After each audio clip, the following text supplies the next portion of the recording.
Asante Samuel Jr. was a second-round pick for the Chargers in 2021. His second year in the NFL has definitely been a mixed bag, but overall I think he's developing nicely within the Chargers defense. He's allowed 648 yards and 6 touchdowns, but that's on 87 targets, which ranks 5th among NFL cornerbacks. So he's been targeted heavily, and as expected, he's given up a good amount of plays, but he's also had 9 pass breakups and 2 interceptions, and he's improved his level of play over the last few weeks. Asante Samuel Jr. is one of the best zone coverage corners in the NFL because of how quickly he diagnoses route combinations and how explosive he is in the short area to move between zones. Right here, Vegas is running a quick in breaker over the top of this flat route. Number 2 released vertically, but that's the deep safety's responsibility. So Asante Samuel knows that he can break on this sit route, and he tips it up for Bryce Callahan to get the pick 6. Very similar play right here against Seattle. They're running a hitch and a flat. Samuel knows that he doesn't have any vertical responsibility, so he can be aggressive playing over the top of this route, and again, he tips it up for an interception by Kenneth Murray.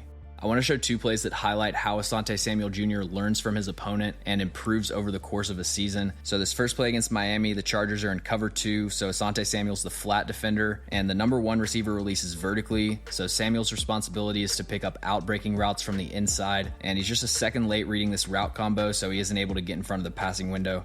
That play was from week 14. Now if we go to week 16, the Colts are running an almost identical concept. The Chargers are in cover 2. Number 1 releases vertically. Samuel jams him at the line of scrimmage and then passes off the route, but this time he slides in front of the out route and gets the interception. And then here's one more cover 2 rep just to show his tackling ability. The Chiefs are running snag, which is a corner, hitch, and flat route, and Asante Samuel Jr. is able to accelerate into the flat and prevent the Chiefs from getting a positive gain. Asante Samuel has struggled at times in man coverage, especially against top competition. Like I said, he's allowed 648 yards this season, but 230 of those have come against Davante Adams and Travis Kelce, which equates to about 35%, and so it's really a handful of bad reps that are dragging his numbers down.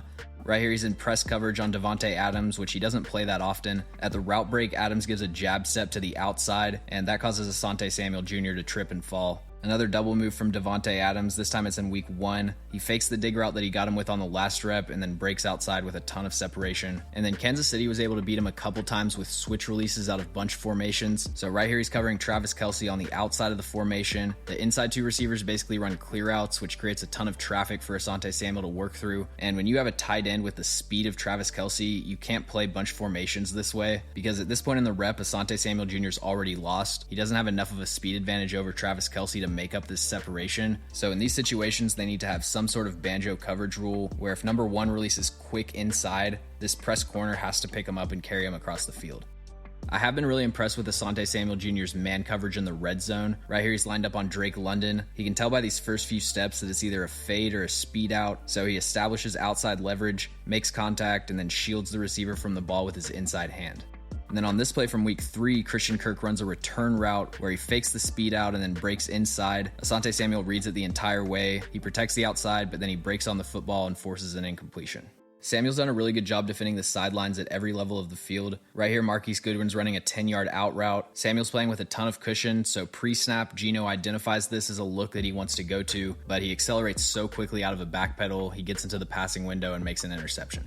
And then another nice play on the ball from week 15. He's playing off coverage, defending this out route from Robert Woods. Really nice click and close here at the top of the route to close this space quickly. Then he plays the ball with the inside hand. Probably could have had an interception if it would have been a catchable pass. For someone that doesn't have great length and size, Asante Samuel Jr. is really effective at the catch point. Good job on this rep against Mike Gesicki of establishing contact at the top of the route. And then again, he plays the catching window with his inside hand. He is a little bit loose with his hips. There are times that he's willing to open the gate too early, but the reason he's able to do that is because he has elite quickness and hip fluidity to fall back on. And so on this play, he opens up to the sideline despite not having inside help. Marvin Jones runs a dig route, but then Asante Samuel's able to turn his hips and get to the catch point.